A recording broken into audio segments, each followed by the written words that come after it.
자, 이번 시간은 제4장이죠. 각종 등기 절차. 자, 이쪽에서 가장 이제 중요한 테마는 이제 세 가지 정도가 된다라고 보시면 돼요. 그 첫 번째가 바로 가등기. 두 번째가 대지권 관련된 거. 마지막에 가처분, 그 처분 제한 관련된 거. 앞에 뭐 말소 등기 이런 것도 중요하긴 하지만 일단은 기본적으로 이제 반드시 여러분들이 정리할 것이 가등기, 대지권에서 분리처분 가능한 건지, 그 다음에 처분 제한 관련된 등기를 보시면 돼요. 자, 제4장.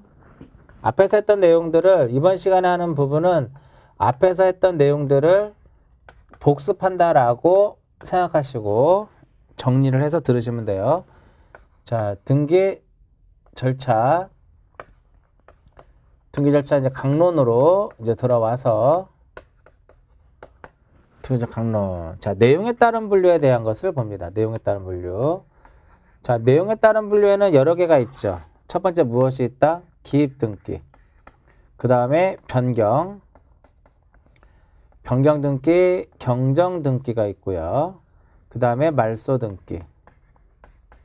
그 다음에 회복 등기. 그 다음에 멸실 등기.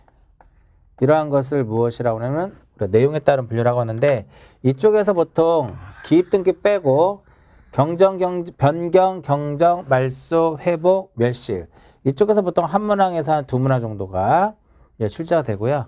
29회 때는 말소 등기에서 이해관계인에 해당하느냐 해당하지 않느냐를 묻는 그런 부분이 출제가 됐었고요. 기입 등기 하면 항상 뭐가 떠올라야 돼? 우리 바로 전 시간에 했었죠. 보존 등기, 설정 등기, 그 다음에 이전 등기, 이 세 가지를 기억하자. 보존, 설정, 이전, 이 세 개를 우리는 무엇이란다? 기입 등기라고 이제 얘기를 하고요. 자, 이제 이 정도만 보시고 지금부터 이제 변경 등기. 자, 변경 등기라고 하는 것은 자, 아까 제가 처음 할 때 요 4장에 이번 시간에 할 것은 앞부분의 복습이다라고 말씀드렸는데, 어떻게 이게 복습이 되는 거냐면, 우리가 3장에서 단독 신청도 공부했고 직권 등기도 공부했죠. 이런 부분들을 복습한다라고 생각하시고 하시면 좀 편할 거예요. 자, 변경 등기라고 하는 것은 정의부터 우리가 하나씩 이어가자. 변경 등기. 자, 변경 등기라고 하는 것은 등기부에 기록되는 등기사항, 등기 기록이라고 해도 되고요. 등기사항에 대해서 일부에 대해서 무엇을 했을 때, 불일치가 됐을 때 이것을 바로잡는 거, 시정하는 것을 무엇이란다? 변경 등기다라고 얘기를 했어요. 이때 여기서 뭐를 보셔야 돼? 불일치의 원인이죠. 이 불일치의 원인이 무엇일 때는 후발적 불일치일 때, 불일치일 때 하는 게 바로 무엇이다? 변경 등기더라 이겁니다. 그럼 이 불일치의 원인이 원시적이면 어떻게 될 것이냐? 원시적이면은 경정 등기다라고 보시면 되겠고요. 자, 그럼 여기서 등기 사항은 크게 두 가지로 본다. 이거 두 가지. 하나는 등기 기록이 어디에? 표제부.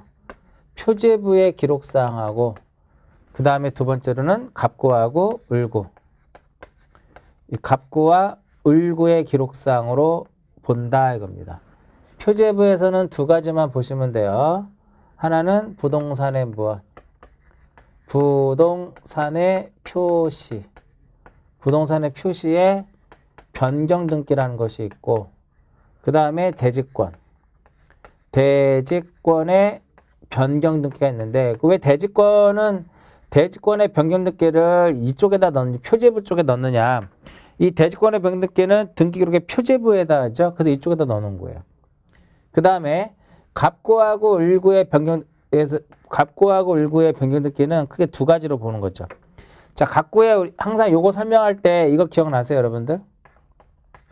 권리자 및 기타적인 내용이다.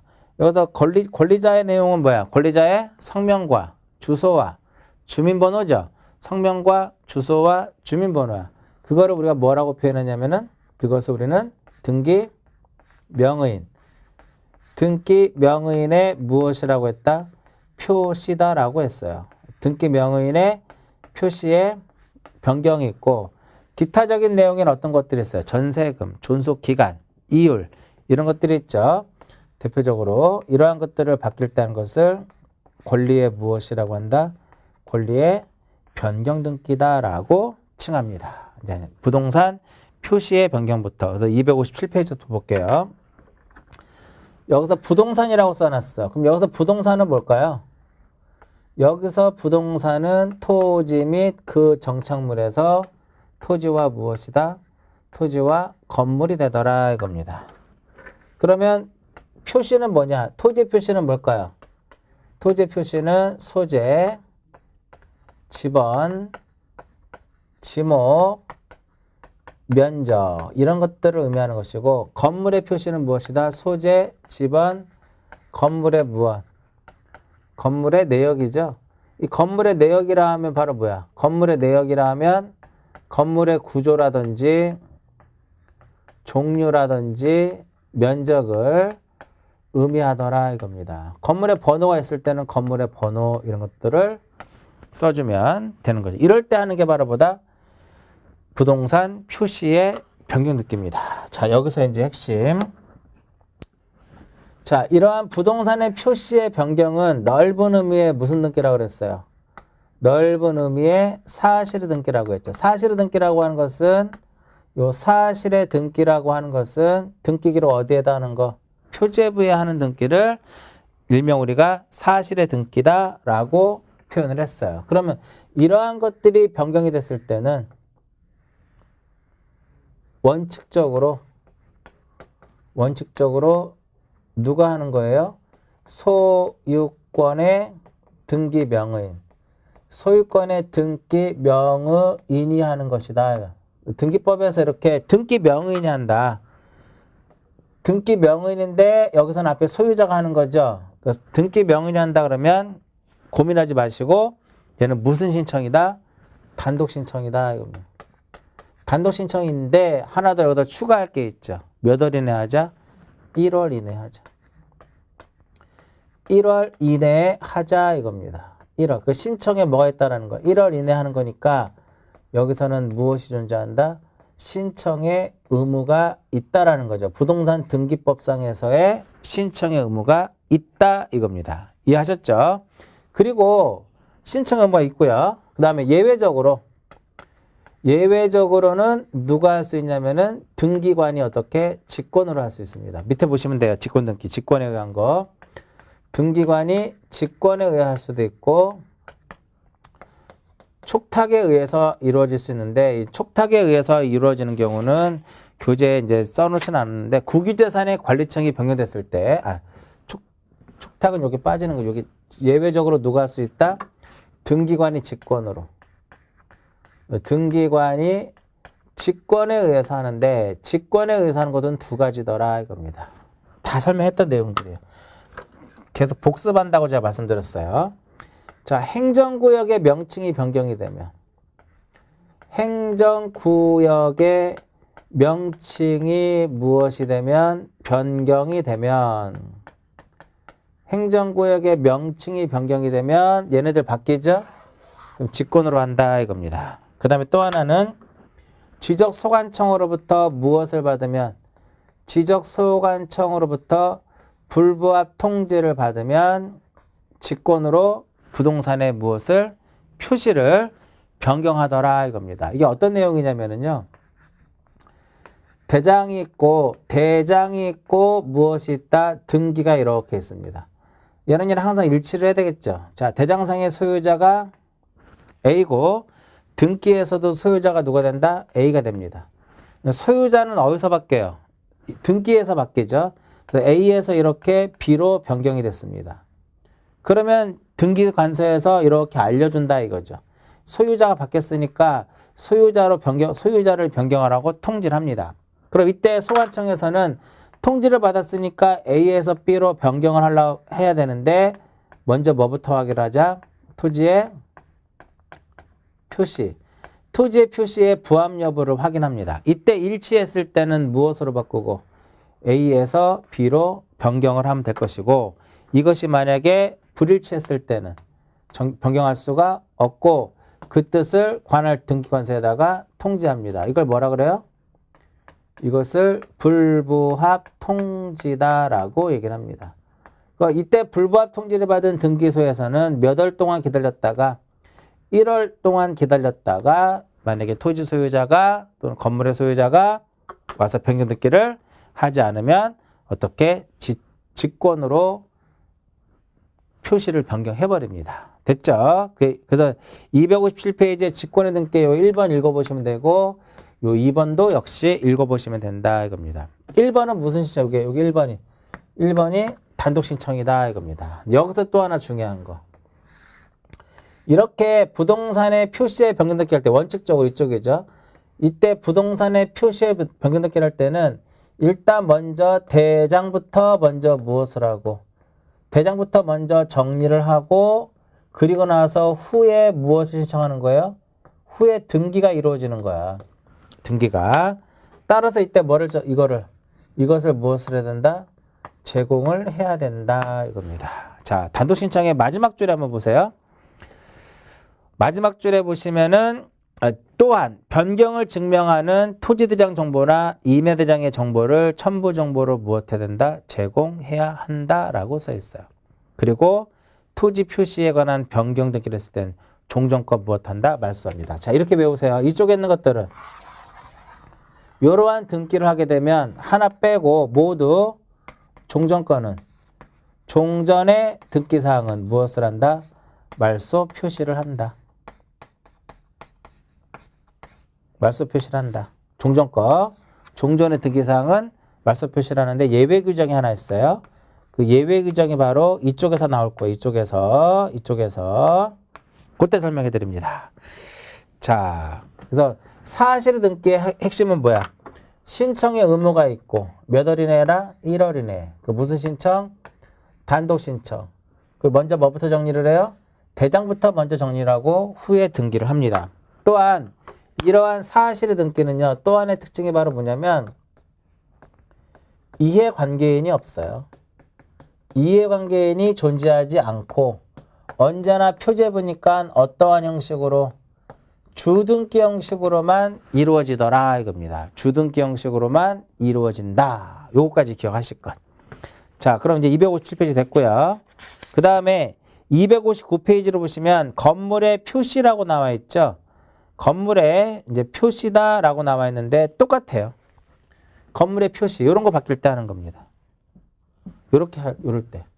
그리고 1월 이내 해야 돼요. 옛날에 안 했을 때 과태료 부과되는데 지금은 과태료가 부과되지 않습니다. 대장부터 정리하고 이해관계 넣고 주등기다. 한 번씩 읽어보시는 것으로 보도록 하고요. 그 다음에 259페이지 다시 등기법의 제41조에 변경 등기에 신청해가지고 건물의 분할, 구분, 합병이 있을 때 요쪽에 요거 몇 월 이내 해야 된다? 1월 이내 해야 된다. 그죠? 그리고 구분 건물의 표시 등기만 있을 경우에는 그 해당하는 자가 역시 일하게 등기 신청을 해야 될 것이고 구분 건물로서 대지권의 변경이나 소멸이 있을 경우에도 구분 건물의 소유권의 등기 명의는 한동 건물에 속하는 다른 구분 건물의 소유권의 등기 명의를 대위해서 할 수 있다. 대위 신청에서 설명했던 거고요. 읽어보시면 될 것 같고요. 그 다음에 왼쪽에 보시면 258페이지를 보시면 하필 등기의 특례가 있습니다. 자, 여기서 요거 한번 잠깐 볼게요. 이 면적의 증가를 가져올 수도 있고 면적의 뭐를 가져올 수 있어요? 감소를 가져올 수 있죠. 여기서도 마찬가지로 면적의 증가를 가져올 수도 있고 감소를 가져올 수 있더라 이겁니다. 그럼 면적의 증가를 가져올 수 있는 게 바로 뭐야? 합병이죠. 합병.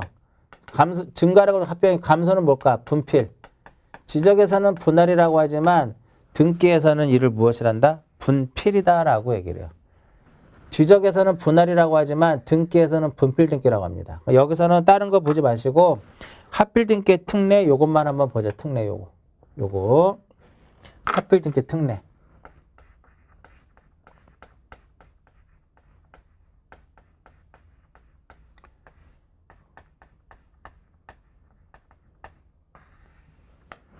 자, 하필 등기의 특례에서는 일단은 요게 이루어져야 돼요. 먼저 대장부터 먼저 정리하고 등기를 하는 거죠. 따라서 공간정보의 구축 및 관리에 관한 법률에서 요거하고 그 다음에 또 하나 무엇이다? 부동산 등기법이에요.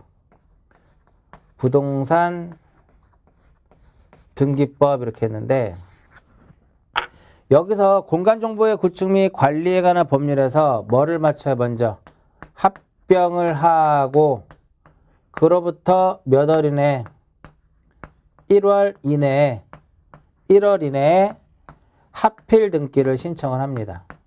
하필 등기를 신청을 하는데 요 사이에 합병을 마친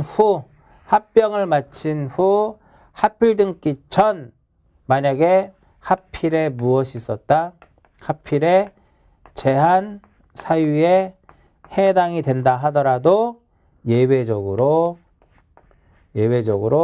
하필을 해주겠다 이겁니다. 이게 특례 규정이에요. 하필 해주겠다 이렇게 되는 거죠. 즉 소유자가 달라도 해준다 이거야. 저당권이 되어 있어도 해준다 이겁니다. 됐죠? 이렇게만 보시면 돼요. 자, 1번 볼게요. 네, 258페이지. 공간정보의 구축 및 관리 등에 관한 법률에 따른 합병을 마친 후 하필 등기 전 어느 토지에 대해서 소유자가 달라진 거죠. 소유가 이전이 됐다라고 하는 것은 소유자가 달라진 경우죠. 그때 이해관계인의 승낙이 있으면 공유로 하는 하필 등기를 해줍니다. 그 다음 2번. 공간정보의 구축 및 관리 등에 관한 법률에 따른 합병을 마친 후 하필 등기 전 어느 토지에 관하여 제37조 1항에 정한 하필 등기의 제한 사유, 그게 뭐라고 볼까요? 저당권이 되어 있다라든지 이런 것들이죠. 그랬을 때 이해관계인의 승낙이 있으면 지분으로 하는 하필 등기를 해준다 이겁니다. 다만 요역지는요. 요역지는 하필이 안 되죠.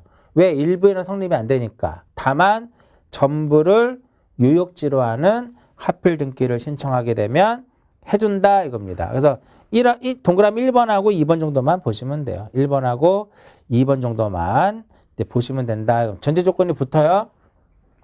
어떤 전제 조건이 붙어요?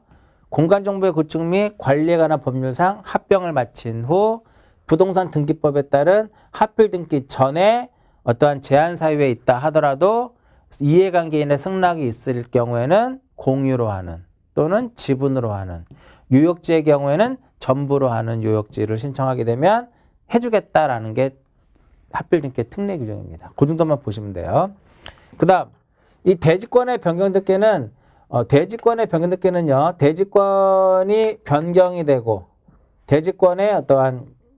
대지권이 변경이 되거나 소멸이 됐을 때 하는 것인데 이것도 사실 등기니까 몇 월 이내 하도록 되어 있어요. 1월 이내에 하도록 되어 있고 소유권의 등기 명의에 하는 거니까 무슨 신청이다? 단독 신청입니다. 요거 변경과 소멸에 대해서는 몇 월 이내 해야 된다? 1월 이내 해야 된다. 요 정도만 보시면 되겠고요. 요 내용이 이제 간단하게 그 259페이지로 보시면 그 부동산 등기법 맨 위에 41조 3항에 나와 있는 내용이죠. 읽어보시고요. 그 다음에 쭉 넘겨서 260페이지를 보시면 260페이지를 보시면은 뭐가 나왔어요? 기출문제 하나 있죠. 29회 때 나왔던 틀린 것은. 합병에 대한 것이다. 틀린 것은이에요. 일단 토지든 건물이든 합병이 되려면은 제한 요건이 없어야 돼요. 그러면 4번에 보시면 저당권이 있으면 안 된다 그랬잖아. 왜? 우리 지적에서 배웠었죠? 지적에서 배웠더라 이겁니다. X 정답은 4번이다. 1번 볼까요? 얘네들은 전부 다 몇 월 이내 하자? 1월 이내 하자. 그죠? 2번에 과거에는 안 했을 때 과태료가 부과됐는데 지금은 건물은 과태료가 부과되지 않습니다. 그 다음에 이런 거 대장 정리를 하니까 요거 제공해라 이거 3번이. 그죠? 그리고 우리 지적에서 배운 것 중에 하나 뭐가 있었어요? 하필 등기를 무엇을 하게 되면 등기관이 하필 등기를 각하하게 되면 소관청에도 무엇하도록 되어 있어요? 하필 등기 각하에 따른 통지를 하도록 되어 있더라 이겁니다. 그게 5번 질문이에요. 4번은 왜 틀렸어요? 건물에만 저당권이 있다. 이 건물에 건물을 두 개의 건물을 합치려고 보니까 여기에 뭐가 있어요? 저당권이 있어. 그 합칠 수 있다 없다? 없다. 왜 못 합쳐요? 이 저당권이라고 하는 것은 전부에만 부동산 전부에만 성립이 가능하기 때문에 일부에는 성립이 불가하기 때문에 어떠한 토지든 건물이든 저당권이 되어 있으면 합칠 수 있다 없다? 없다 이겁니다. 쉽게 맞출 수 있는 문제예요. 그 다음 이제 3번. 자, 그 다음에 오른쪽 페이지 3번에 보시면 등기 명의인의 표시에 무엇이 나와요? 변경이 나온다 이겁니다. 여기서 등기 명의인의 표시가 뭔지를 보자고요. 자, 명의인의 표시란 무엇이다? 명의인의 표시란 성명하고 주소하고 그 다음에 주민등록번호를 의미하는 것이고 이러한 성명과 주소와 주민번호가 후발적 원인에 의해서 바뀌었을 때는 것이 등기 명의인의 표시의 변경 등기입니다. 자, 얘는 특징이 요겁니다. 신청의 의무는 없어요. 신청의 의무는 없지만 이것을 선행을 해야만 어떠한 후속 등기에 제한을 받지 않아요. 선행을 하고 후속 등기를 신청을 해야 돼. 그러니까 만약에 명의인의 표시가 변경이 됐음에도 불구하고 얘를 하지 않았어요. 후속 등기를 후속 등기를 신청을 하게 되면 등기관은 이를 무엇을 한다? 각하를 하도록 되어 있어요. 예외 규정도 있긴 하지만 자, 그리고 여기서 신청의 의무는 없지만 얘를 하지 않으면 뒤에 우리 하고 싶은 등기를 하지 못하는 제한을 받도록 되어 있고요. 자, 성명과 주소와 주민번호가 바뀐다. 이것이 바뀜으로써 손해를 보는 사람이 있어 없어요? 없죠. 그러니까 명의인의 표시의 변경 등기는 이해관계인이 존재하지 않습니다. 그리고 이러한 명의인의 표시의 변경 등기는 권리의 변동하고 관련이 있어 없어? 없죠. 그죠? 아무런 영향을 주지 않습니다. 이익도 주지 않고 불이익도 주지 않는다라고 보는 거죠. 자, 그리고 이러한 명의인의 표시의 변경 등기는요. 여기서부터 또 중요하겠죠. 원칙은 등기 명의인이 가서 하는 명의인의 표시가 바뀌는 거야. 명의인이 가서 하는 거죠. 그러니까 얘는 무슨 신청이 되는 거야? 얘는 단독 신청이더라 이겁니다. 근데 예외적으로 직권에 의해서 할 수 있다. 이거 직권에 의해서 할 수 있는데 그게 어떤 경우예요? 앞에서 했던 거, 여기 있는 거. 행정구역의 명칭이 변경이 되는 경우. 요 행정구역의 명칭이 변경이 됐을 경우에 직권으로 명의인의 무엇을 한다? 표시에 변경 등기를 하고 요게 여러분들 교재에 직권 등기에 요 1번에 해당되는 거고요. 2번도 되게 중요하죠. 반드시 어떤 등기가 나와야 된다 그랬어? 반드시 소유권 무슨 등기가 나와야 된다? 소유권 이전 등기라는 말이 꼭 나와야 돼요. 자, 소유권 이전 등기 시 의무자의 주소증명 정보에 의해서 주소 변경 사실이 명백했을 때는 직권으로 무엇을 한다? 명의인의 표시의 변경 등기를 한다라고 했었죠. 자, 그리고 이러한 명의인의 표시가 주소가 화곡동에서 신월동에서 목동으로 바뀌었어. 수차례 변경이 됐죠. 수차례 변경이 됐을 때는 중간 거는 무엇하고 생략하고 마지막에 주소로도 변경할 수 있다 이겁니다. 요것도 하나 기억하시고요. 자, 명의인의 주소가 어떻게 됐어요? 수차례 변경이 됐어. 수차례 변경이 됐을 경우에는 중간 거 무엇하고 생략을 하고 최종 주소지로 변경할 수 있고요. 또 하나, 명의인의 표시의 변경 등기를 생략할 수 있는 게 3가지 정도 있습니다. 이거 외우셔야 돼요. 이 부분은. 자, 262페이지에 보면 중간에 보면 나와 있죠. 가등기를 무엇하는 경우, 말소하는 경우 그냥 생략하고 그냥 바로 말소할 수 있다라는 거예요. 그 다음에 소유권 이외의 권리. 소유권 이외의 권리를 무엇하는 경우, 소유권 이외의 권리를 말소하는 경우, 이 경우에도 무엇을 할 수 있다? 명의인의 표시의 변경 등기를 생략하고 그냥 말소를 하는 거고요. 그 다음에 멸실등기. 이 세 가지의 경우에는 명의인의 표시의 변경등기를 무엇하고 생략하고 등기를 할 수 있다 이겁니다. 마지막에 실행이 있죠. 얘는 언제나 무엇으로만 이루어져요? 언제나 부기등기 형식으로만 이루어지더라. 주등기가 아닌 언제나 무엇? 부기등기 형식으로 이루어진다. 여기까지가 명의인의 표시의 무엇이다? 변경등기더라 이겁니다. 다시 핵심. 명의인의 표시가 뭐다? 성명과 주소와 주민번호야. 이런 것들이 후발적 원인에 의해서 바뀔 때 하는 게 바로 무엇이다? 명의인의 표시의 변경등기인데 신청의 의무는 없으나 이를 하지 않고서는 할 수가 없어요. 이해관계인이 있을 수가 없는 거고요. 이거 보시면 이해관계인이 존재할 수 없는 구조가 되는 거고 주소가 수차례 변경이 됐을 때는 중간 거 생략하고 최종 거를 할 수 있고요. 아예 처음부터 명의인의 표시의 변경등기를 생략하고 할 수 있는 것이 가등기 말소, 소유권 이외의 권리를 말소하는 경우 멸실등기. 그러면 소유권 이전 등기를 말소할 때는 생략하면 돼야하는데 소유권 이전 등기를 말소할 때는 생략하면 안 돼요. 이거 조심하셔야 돼요. 자, 원칙은 얘는 무슨 신청이다? 단독 신청이에요. 근데 예외적으로 어떻게 할 수 있다? 직권에 의해서 할 수 있습니다. 그게 어떤 경우? 행정구역의 명칭이 변경된 경우라든지 소유권 이전 등기 시, 그죠? 소유권 이전 등기 시 의무자가 제출한 주소증명 정보에 의해서 주소 변경 사실이 명백했을 경우에는 직권에 의해서 명의인의 표시의 변경 등기를 한다 이렇게 되는 거죠. 자, 그 다음에 262페이지에 권리의 변경 등기 봅니다. 자, 계속 나오는 거죠. 이 권리의 변경 등기는 어떨 때 하는 것이냐 이거죠. 이 권리의 변경 등기는 어떠한 경우에 하는 것인지를 보셔야 되죠. 어떤 경우에 한다 그랬어요? 전세금의 증감, 이율의 증감, 채권액의 증감, 존속기간의 연장, 단축. 이럴 때 하는 것이 권리의 변경 등기입니다. 이러한 것들을 하고자 할 때는요. 이득을 보는 사람도 있지만 불이익을 받는 사람도 있다 이겁니다. 그래서 얘는 무슨 신청의 개념이에요? 공동신청의 개념이더라. 공동신청. 공동신청의 개념이 된다 이겁니다. 됐죠? 그리고 가장 핵심은 이겁니다. 권리의 변경 등기를 실행을 할 때 주등기로 실행을 할 것이냐 아니면은 부기등기 형식으로 실행을 할 것이냐 이 부분이죠. 주등기로 실행을 할 것이냐 부기등기로 실행을 할 것이냐 이것을 판단하자 이거죠. 자, 이해관계인이 없을 때는 어떻게?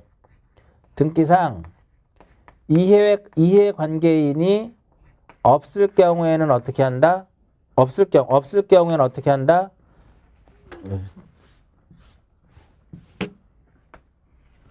자, 등기상 이해관계인이 없을 때는 어떻게 한다? 부기등기로 갑니다. 부기등기로 가는데 만약에 이해관계인이 있을 경우는 어떻게 될 것이냐 이거죠.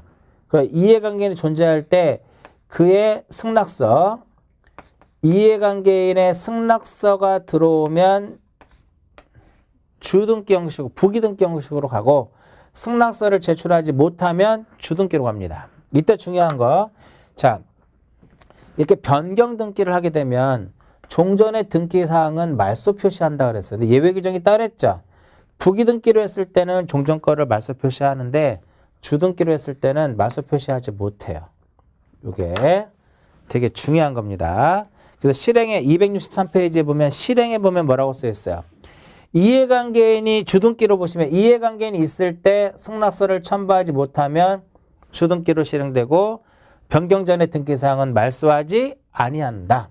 다만 부기등기로 했을 때 이해관계인이 없거나 있을 때 승낙서를 첨부하면 부기등기로 하고 변경 전의 등기사항은 무엇한다? 말소 표시를 한다. 요게 하지 않는 거 예외 규정이 있는 거예요.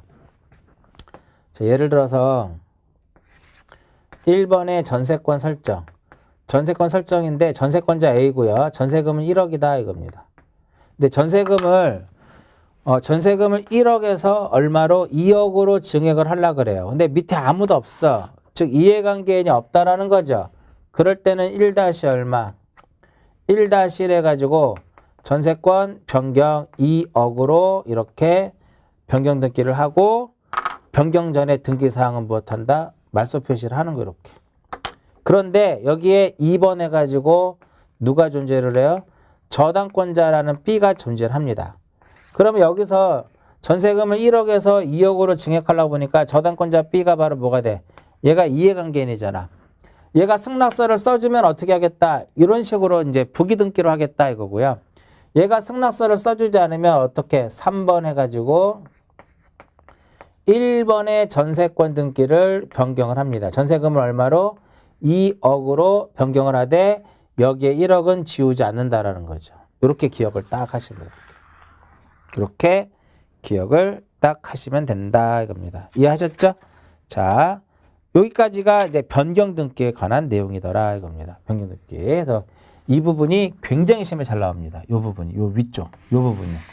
즉 이해관계인의 승낙서를 얻지 못할 경우에 부기등기로 할 수 없는 경우를 찾아라. 그럼 뭐예요? 권리의 변경 등기를 찾으시면 되는 거죠. 이해관계 승낙서를 얻지 못하면 주등기로 갑니다. 굉장히 중요한 부분이기 때문에 잘 기억을 하셔야 되고요. 이제 다음 페이지로 넘겨서 이제 뭐가 나오냐면은 경정등기가 나옵니다. 경정등기. 이 경정등기는요. 경정등기는 여기에다가 뒤에다 전부 다 뭐만 붙이면 돼요? 경정자만 붙이면 돼요. 경정자만 붙이면 되고 경정등기는 후발적 원인이 아니라 뭐야? 원시적이죠. 원시적 불이칠 때 하는 게 바로 무엇이다? 경정이더라. 후발적 불을 치면 변경이지만 원시적 불을 칠 경우에는 얘는 무엇이다? 경정등기가 되더라. 이렇게 보시면 되겠고요. 경정등기를 이쪽에다 한번 쓰고 바로 이어서 말소등기 쪽으로 갑니다. 말소등기.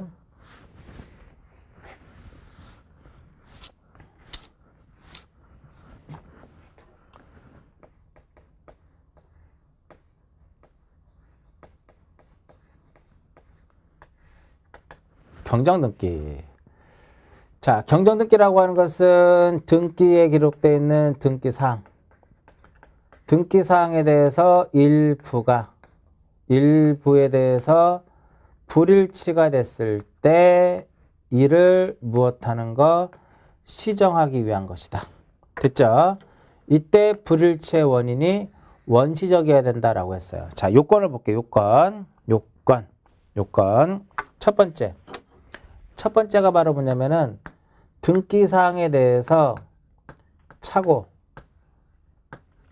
또는 유루가 있어야 된다 이겁니다. 빼먹고 쓴 거죠. 착오 또는 유루가 있어야 된다 이겁니다. 근데 여기서 중요한 것은 등기사항이어야 돼요. 그래서 우리가 등기 기록 중에 표지부에 표시번호라는 게 있거든. 이것만 하나 기억하시면 돼요. 등기에 어떤 다 기록이 되어 있다고 해서 전부 다 등기라고 하지 않습니다. 표제부에 등기 기록을 표제부에 표시번호라는 것을 기록을 하지만 이 표시번호라고 하는 것은 등기라 하지 않아요.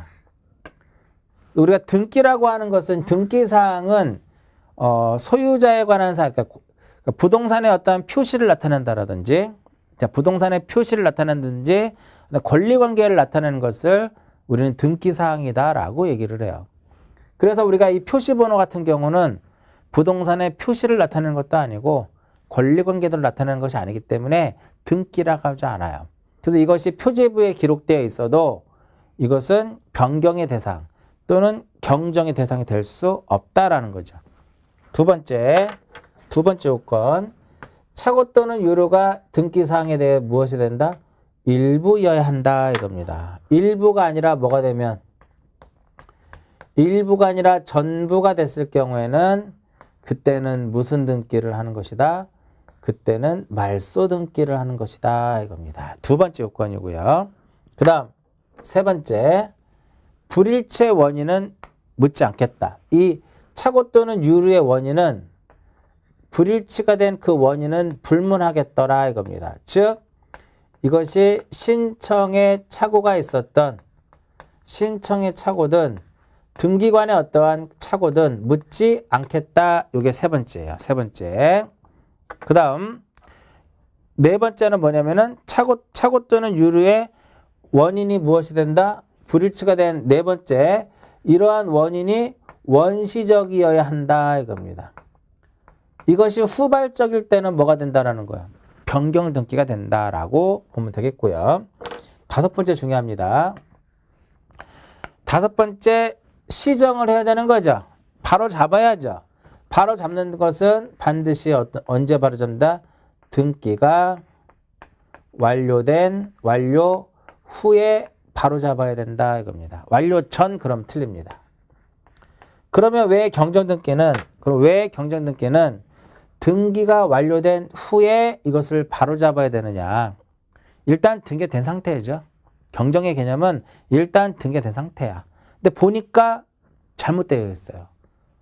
처음부터 잘못 올라간 것을 발견한 거야. 그리고 나서 이거를 바로 잡는 거기 때문에 완료 후에 바로 잡아야 된다 이렇게 보는 거고요.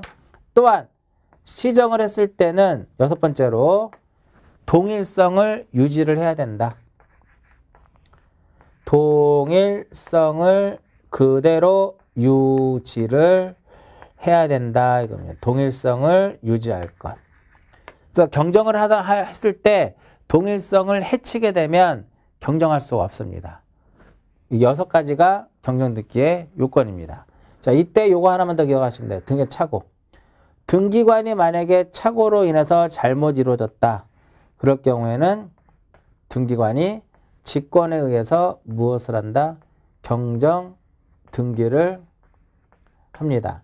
직권 경정 등기는 언제나 부기 등기로만 하도록 되어 있어요. 절차 자체가 부기 등기로만 하는데 만약에 직권으로 경정 옛날에는 이해관계인이 있을 때는 안 됐었거든요. 아예 안 됐어. 근데 지금은 만약에 이해관계인이 존재하더라. 이해관계인이 존재를 했을 경우에는 이해관계인에 뭐를 첨부하면 승낙서를 첨부를 하게 되면 직권으로 무엇 할 수 있어요? 경정등기를 할 수 있게끔 법이 몇 년도 한 4, 5년 정도에 개정이 됐었죠. 과거에는요. 이해관계인이 존재하면 안 됐어요. 우리가 지적에서 면적의 증감이 있으면 정정이 안 되잖아요. 직권정정이. 똑같았어요. 그러나 등기에서는 바뀌었고요. 직권으로 경정을 하게 되면은 그 후에 무엇 하도록 돼 있다? 통지하도록 돼 있어요. 누구한테 통지한다? 권리자 또는 권리자 의무자에게 통지하고요.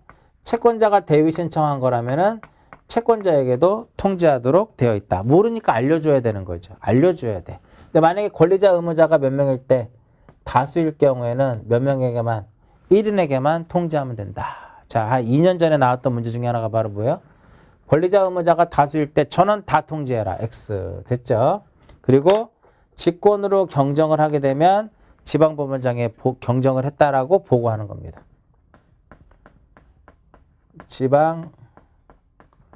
지방법원장에 보고하도록 되어 있다. 이게 이제 시험에 자주 등장했던 내용 중에 하나입니다. 직권 경정 등기를 보시면 등기관이 등기에 차거나 빠진 부분, 그러니까 유루 부분이죠.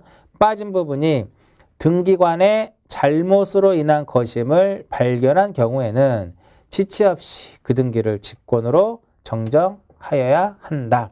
다만 등기상 이해관계에 있는 제3자가 있을 경우에는 제3자의 승낙이 있어야 한다.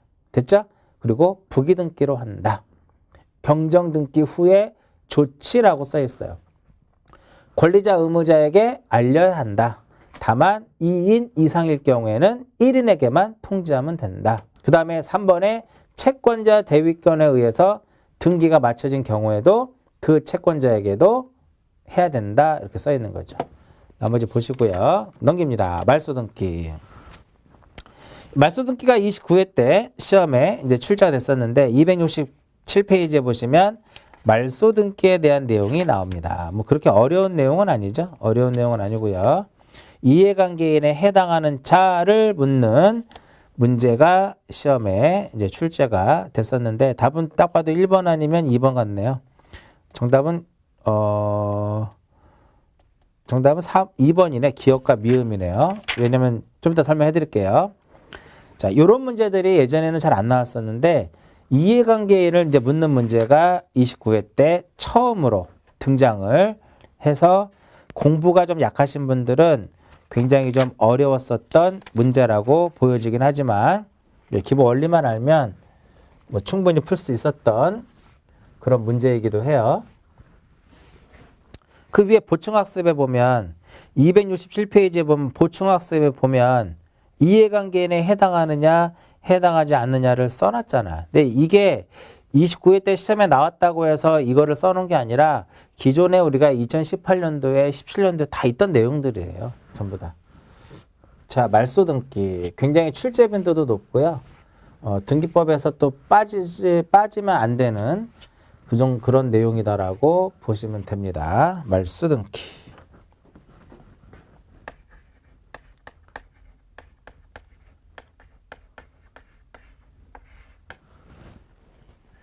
자, 이 말소 등기라고 하는 것은 이것을 말소 등기라고 하죠. 등기부에 기록되는 등기 사항에 대해서 전부에 대해서 불일치가 발생했을 때 이를 말소하는 거. 그죠? 이것을 무엇이라 한다?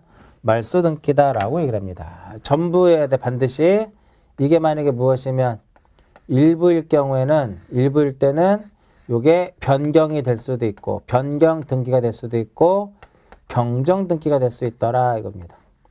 이때 말소 등기는요. 이 불일치의 원인을 묻지 않습니다. 이 불일치의 원인이 원시적인 불일치이던 원시적이던 후발적이던 이것이 전부가 돼버리잖아. 전부가 불일치됐다라고 하는 것은 결과적으로 부적법하게 등기된 거거든요. 부적법하게 등기가 된 거죠. 이것이 원시적으로 잘못됐든 후발적으로 잘못됐든 이것이 전부라면 그것을 무엇하는 것이다? 말소하는 것이다. 이게 말소 등기의 정의입니다. 자, 이때 말소 등기를 하게 되면은요. 말소 등기는 핵심이 언제나 무슨 등기로 한다? 언제나 주등기로 간다 이겁니다. 주등기로 가고요. 말소 등기는 원칙적으로 어떠한 권리를 말소를 하게 되면 이득을 보는 사람도 있고 불이익을 받는 사람도 있습니다. 그래서 무슨 신청이다? 공동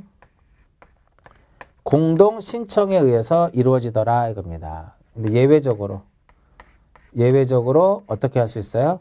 단독으로도 할 수 있고 직권에 의해서도 할 수 있고 촉탁에 의해서도 할 수 있더라 이겁니다. 이 부분은 여러분들이 우리가 3장에서 했으니까 요거는 3장에서 했던 내용들을 다시 한번 보세요. 3장에서 직권 등기 단독 이쪽에 있는 거 잘 보시면 되겠고요.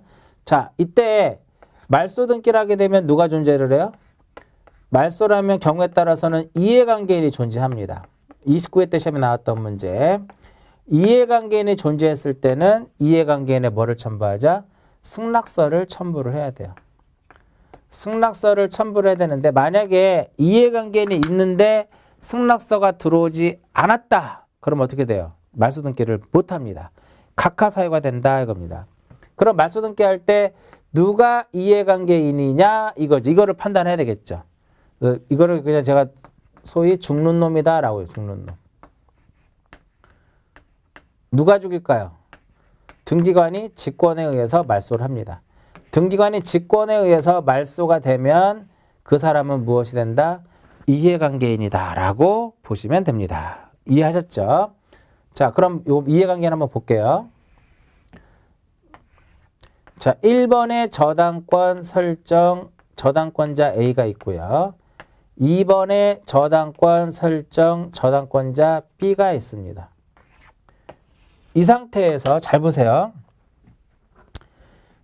1번에 저당권이 말소가 됐어. 손해 봐, 안 봐? 손해 안 보죠. 이해관계는 아니라는 거죠.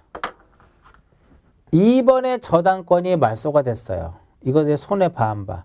손해 안 보죠. 이해관계는 아닙니다. 즉 선순위 권리 말소할 때 후순위권자 이해관계는 아니고 후순위 권리 말소할 때 저당권 말소할 때 선순위권자도 뭐가 되지 않는다? 이해관계인이 아니다 이거예요.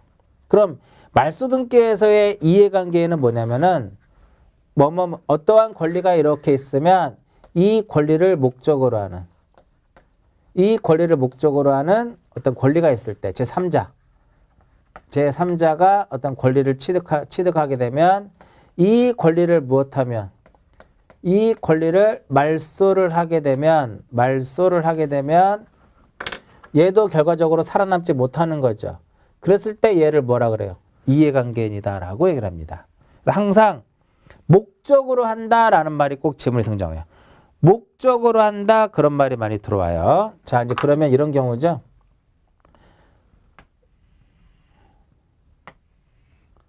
자, 1번의 전세권 설정, 전세권자 A, 1-1의 저당권. 이거는 전세권을 목적으로 하는 거죠. 저당권자 B다라고 얘기를 하자고요. 그럼 만약에 1번의 전세권을 말소를 하게 되면 이 전세권을 목적으로 하는 저당권자는 이거 말소되는 거, 직권 말소되는 거니까 얘는 무엇이 된다? 이해관계인이더라 이겁니다. 자, 얘가 소유자예요. 소유권을 갖고 있는데 A라는 사람이 소유권을 갖고 있는데 요 제3자 B라고 했을 때 가처분 느끼가 이루어져. B 가처분 느끼가 이루어졌어요. 이때 이 소유권이 무엇이 되면 말소가 되면 이 가처분도 더 이상 존재할 이유가 없죠. 그랬을 때 얘를 무엇이란다? 이해관계인이다라고 얘기를 하는 겁니다. 됐죠? 그래서 보충학습에 보면은 이해관계인에 해당하는 예를 보면은 이거 첫 번째 나왔네. 지상권을 목적으로 하는 저당권자. 또 반대로 전세권을 목적으로 하는 저당권자. 그리고 소유권 말소 등기할 때 이 권리를 목적으로 하는 뭐 저당권자, 지상권자, 가압류권자 이런 부분들이 이해관계인이고요. 자, 2번에 보면 이해관계인에 해당하지 않는 자 해가지고 1번 저당권 말소 등기 시 후순위권자 이해관계는 아니고요. 그죠? 그 다음에 2번에 지상권 말소 등기 요게 지상권이라고 가정해 보자고요. 지상권 말소 등기 시 선순위 저당권자 이해관계인이 될 수 없죠. 밑에 예를 보면은요. 얘 보면 기억은 이해관계인이죠. 지상권 등기를 말소하는데 그 지상권을 목적으로 하는 저당권자가 있어. 이해관계인이다 이겁니다. 니은 보세요. 니은 요거죠. 후순위권자 순위번호 2번 저당권 말소 등기할 때 순위번호 1번 선순위 저당권자 이해관계인 아니다 이겁니다. 역시 1번 저당권 말소 등기할 때 얘 이해관계인 아니다 이거죠. 이게 니은과 디귿이에요. 자, 리을을 볼게요. 리을은 뭐냐면은 1번에 저당권이 있는데 2번에 지상권이 있었다라는 거죠. 이거 말소 등기를 했어요. 얘 손에 안 보잖아. 그러니까 이해관계인이 아니다 이겁니다. 미음은 요거죠. 얘가 A가 보존 등기를 했는데 이 소유권 등기를 했는데 여기에 가압류가 있어.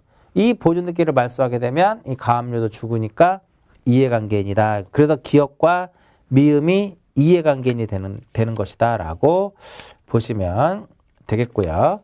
그 다음에 이제 268페이지로 보시면은 이런 부분이 나오죠. 단독에 의해서 말소하는 경우, 직권에 의해서 말소하는 경우, 촉탁에 의해서 말소하는 경우 한번 여러분들이 보시고요. 그 다음에 언제나 무엇으로? 주등기 형식으로만 이루어진다. 실행해 보시면 등기를 말소할 때는 말소의 등기를 주등기 형식으로 한다. 이렇게 보시면 되겠고요. 그 다음 페이지 보시면 다만 2번에 보시면 동그라미 2번에 보시면 270페이지 중간에 2번 이거 기억나세요? 주등기라는 것이 있고 부기등기라는 것이 있으면 원칙적으로 뭐를 말소한다? 주등기를 말소하는 것이 원칙이다. 그죠?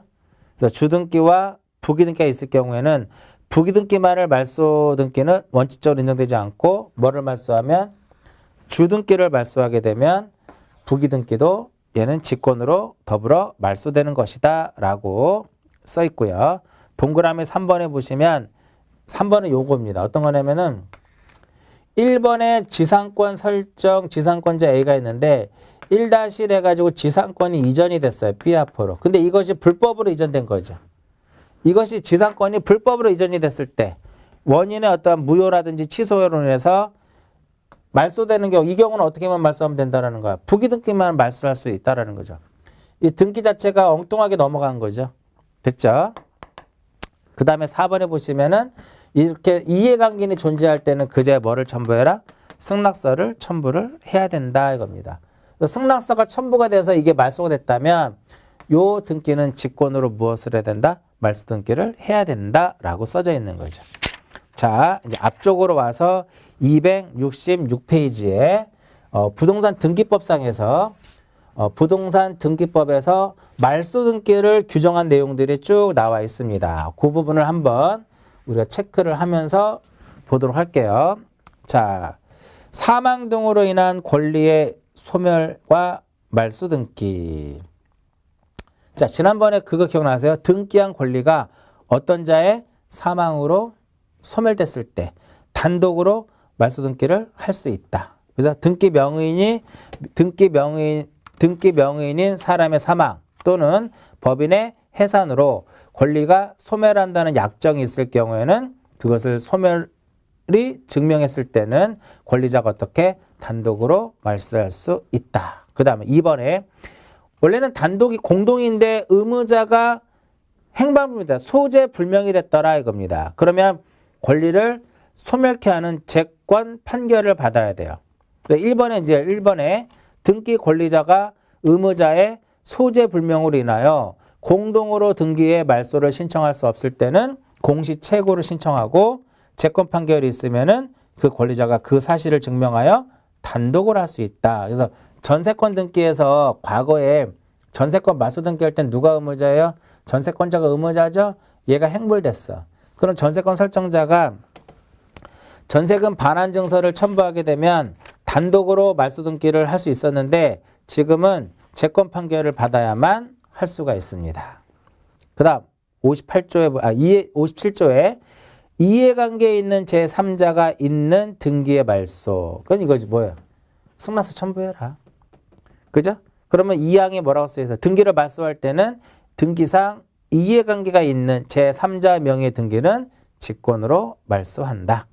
58조 직권에 의한 등기의 말소 이렇게 보면은요. 소정의 절차를 거쳐서 말소하는 거거든요. 1호와 2호 우리 전 시간 했던 거 등기관이 등기를 마친 후 그 등기가 29조 1호 또는 2호 즉 관할 위반 사건이 등기할 사항이 아닌 것에 해당이 됐을 때는 그 권리자와 의무자와 이해관계 있는 제3자에게 1월 이내의 기간을 정하여 기간 내에 이의를 진술하지 않으면 등기를 말소한다는 뜻을 통지한다. 사항에 보시면 기간 내에 이의를 진술하지 아니하거나 이를 각하했을 때는 직권으로 말소한다. 그 다음에 규칙에 보시면 등기를 말소할 때는 말소의 등기를 한 후 해당 등기를 말소 표시를 해야 된다 이겁니다. 그 다음에 2번에 보시면은 2항 제1항의 경우에 말소할 권리를 목적으로 하는 제3자의 권리 등기가 있을 때 아까 이쪽에 있죠. 말소할 권리. 요 말소할 권리를 목적으로 하는 제3자의 권리가 있을 때는 등기 기록 중 해당 구에 그 제3자의 권리를 표시를 하고 어느 권리의 등기를 말소함으로 인하여 말소한다는 뜻을 기록해야 된다 이겁니다. 그 다음 직권말소 그냥 한 번씩 읽어보시면 되겠고요. 그래서 말소 등기에서는 핵심은 이해관계인을 따질 수 있어야 돼요. 두 번째는 뭐다? 원칙은 무슨 신청? 공동신청에 의해서 이루어지지만 경우에 따라서는 단독에 의해서, 직권에 의해서, 촉탁에 의해서도 이루어질 수 있다. 이렇게 보는 거고요.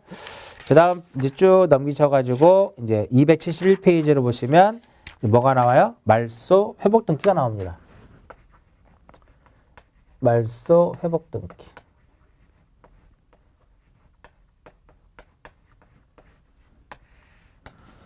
자, 말소 회복 등기 쪽에서도 조금 이제 여기서는 어려운 내용이 이제 이해관계인에 해당하느냐, 해당하지 않느냐를 이제 구별하는 그쪽이 말소 회복 등기 쪽에서는 그쪽 부분이 가장 핵심적인 내용이에요. 말소 등기에서도 이해관계인을 따졌듯이 회복 등기에서도 뭐를 따져보자? 이해관계인이냐 아니냐를 따져봐야 돼요. 자, 말소 회복 등기라고 하는 것은 등기 사항에 대해서 전부가 또는 일부가 부적법하게 말소가 됐을 때 이를 무엇하는 것이다? 회복하는 게 말소 회복 등기야. 그러니까 회복 등기는요, 등기가 불법으로 말소됐다라는 거지. 그랬을 때 그 권리를 다시 회복시키는 거죠. 이것을 말소 회복 등기다라고 얘기를 합니다. 전부 또는 일부가 부적법하게 말소됐을 때 이를 회복하는 겁니다. 그래서 회복 등기에서는 부적법하게 무엇이 돼야 돼요? 부적법하게 말소가 돼야 된다 이겁니다. 따라서 자발적 신청에 의해서 말소가 되는 것은 부적법하게 말소가 된 것이 아니기 때문에 이 경우에는 무엇이 안 돼요? 회복 등기할 수가 없습니다. 전부를 회복할 때는 결론은 전부를 회복할 때는 주등기로 가고 일부를 회복할 때는 부기등기 형식으로 회복이 돼요. 잘 기억하시고요. 자, 부적법하게 말소가 됐을 때는 무슨 등기를 해야 된다? 회복 등기를 해야 됩니다. 어떤 등기를 하면 안 될까요? 말소 등기에 말소 등기를 하는 것이 아니라 말소 등기라는 것이 아니라 이거 하는 게 아니에요. 어떤 등기라는 것이다? 회복 등기를 해야 된다 이겁니다. 자, 271페이지는 이제 회복 등기의 정의가 써 있고요. 다음 페이지로 보시면 요건부터 하나씩 갑니다. 요건에 보면 첫 번째 뭐야? 부적법하게 무엇이 돼야 된다? 말소가 돼야 된다 이겁니다. 됐죠? 그거 하나 기억하시고 동그라미 2번에 그래서 뭐라고 써 있어요? 자발적 신청에 의해서 말소를 한 것은 부적법하게 말소가 된 것이 아니기 때문에 회복 등기할 수 없다. 그 다음 이렇게 말소된 등기를 무엇을 해야 된다? 회복 등기를 회복하려는 것이어야 된다 이겁니다. 됐죠? 그래서 말소 등기라는 것은 안 되고 말소 등기를 부적법 말소됐다면 이를 회복하는 겁니다. 세 번째 중요합니다. 제3자에게 불측에 손해를 줄 염려가 없어야 된다. 그래서 보충학습에 보면은 말소회복 등기에서의 이해관계에 해당하는 것과 해당하지 않는 것을 설명해 놨는데 되게 어려워요. 앞에 말소 등기 쪽의 이해관계보다 훨씬 더 내용이 어려워요. 그래서 회복 등기에서의 이해관계에는 제가 설명해 드린 것만 딱 보시면 돼요. 자, 이해관계의 일단은 판단 시점. 요거 시험에 잘 나오죠. 이해관계인이냐 아니냐를 판단하는 시점은 언제를 기준으로 하냐면은 회복 등기 시점을 기준으로 한다라는 거. 회복 등기 시를 기준으로 한다라는 거. 회복 등기 시점. 회복되는 그 당시, 그 시점을 기준으로 해서 이해관계인이냐 아니냐를 이제 판단합니다. 그래서 이렇게 나오면 틀려요. 권리취득시. 권리취득시다. 말소 등기시다. 그럼 X.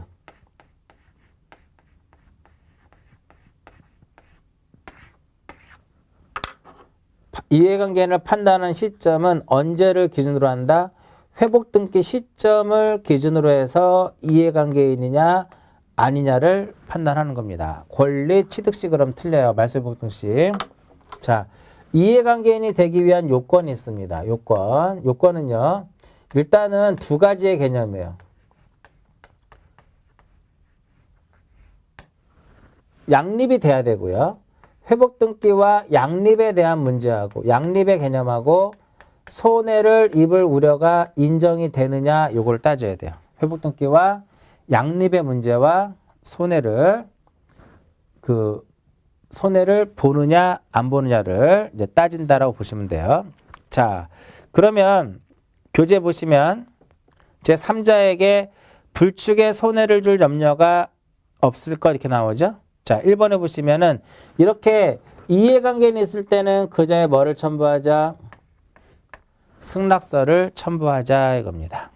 그 다음에 만약에 승낙서 등의 첨부 없이 회복 등기가 되었다라면 요 제3자에 대해서는 무효다라고 보는 거고요. 자, 동그라미 2번. 등기상 이해관계 있는 제3자란 회복 등기가 된다고 하면 손해를 입을 우려가 인정되는 자다. 손해를 입을 우려가 인정되는 자고요. 이때 여기서 말하는 손해를 입을 우려가 있는지의 여부는 제3자의 권리취득시, 말소 등기 시를 기준으로 하는 것이 아니라 언제로 하는 것이다. 회복 등기 시점을 기준으로 한다. 다 중요해 모든 지문이. 회복 등기와 양립할 수 없는 등기는 회복을 전제로 해서 말소의 대상이 될 뿐이며 이해관계인이 아니다 이겁니다. 근데 시험에 어떻게 나와요? 이해관계인이다 라고 나와요. 아닌데 자 양립이 가능하고요. 손해를 입으면 얘는 이해관계인이고요. 양립이 되는데 손해를 보지 않으면 얘는 이해관계인이 아니에요. 마지막 줄에 나온 것은 양립이 안 되는 경우 어떻게 될 것이냐 이거야. 왜 양립이 안 되는 경우는 회복을 전제로 해서 말소에 무엇이 된다? 말소의 대상일 뿐이며 뭐라 하지 않는다? 이해관계인이라 하지 않는다 이겁니다. 자 이제 한번 볼게요. 이 부분을 한번 볼게요. 이 부분 먼저 1번의 전세권 설정 전세권자 A 2번에 저당권 설정 저당권자 B 3번에 1번에 저당권이 무엇이 됐어요? 말소가 됐어. 얘가 말소가 됐더라 이겁니다. 말소가 됐다 이겁니다. 근데 이것이 2번에 저당권이 말소된 거죠. 근데 이것이 부적법해가 말소가 됐어. 이게 부적법해 말소돼서 4번 해가지고 2번에 저당권 등기를 회복 등기를 합니다. 이때 손해 봐 안 봐? 선순위니까 손해 안 보죠? 얘는 이해관계인이 아니라는 거예요. 그러니까 손해를 보지 않는다는 소리는 여기를 봐야 되겠네. 요 부분. 손해를 보지 않는다라고 하는 것은 회복 등기보다 어떠한 위치에 있다라는 거예요. 선순위에 위치하고 있다라는 거. 회복 등기보다 선순위에 있다라는 거죠. 얘는 이해관계인이 아니라는 거예요. 이제 이쪽 볼게요. 이쪽이 가장 중요합니다. 이제 이건 어떤 경우냐면은 자, 1번에 저당권 설정 저당권자 A 자, 2번에 저당권 설정 B 이렇게 등기가 된 상태예요. 이와 같이 등기가 된 상태에서 3번 해가지고 1번에 저당권이 말소가 됐습니다. 그러면 이제 말소 표시해 이렇게 말소 표시해야죠. 그런데 부적법해 말소됐어. 4번 해가지고 1번의 저당권을 무엇을 해요? 회복을 합니다. 그러면 다시 똑같이 1번 이렇게 써지는 거죠. 1번의 저당권 설정 다시 이렇게 A가 됩니다. 그러니까 이렇게 회복 등기를 하게 되면 얘 손해 봐 안 봐?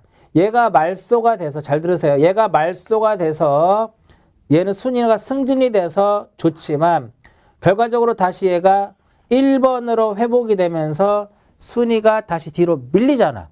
그러니까 형식적으로 손해를 볼 우려가 있다 이거죠. 손해를 본다 이거죠. 따라서 얘는 뭐가 되는 거야? 이해관계인이다 이겁니다. 결과적으로 회복 등기 시점을 기준으로 해서 얘는 순위가 뒤로 밀리니까 얘는 손해를 보는 거예요. 그래서 이해관계인이고요. 두 번째 1번에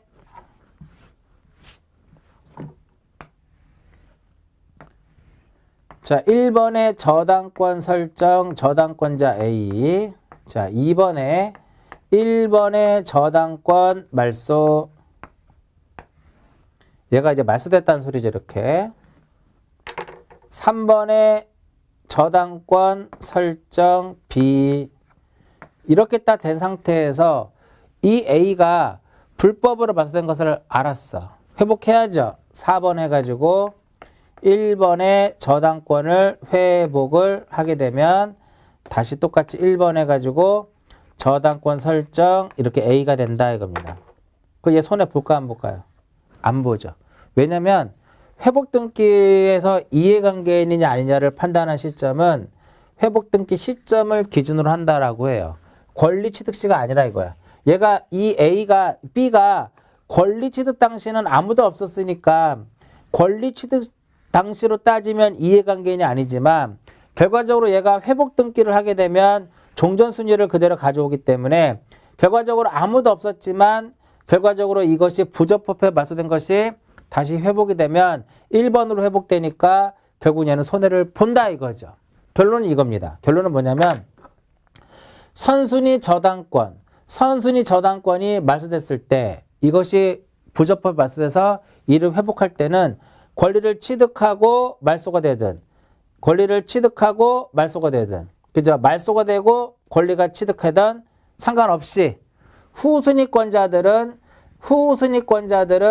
선순위 저당권 회복할 때 이유 불문하고 외우시면 돼요. 차라리 외우는 것도 편해요.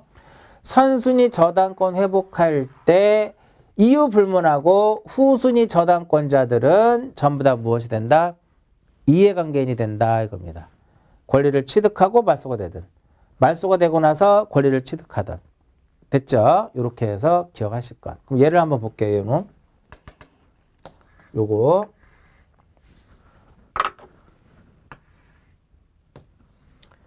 자 1번의 전세권 설정 전세권자 A 2번 해가지고 1번의 전세권이 말소가 됐어요.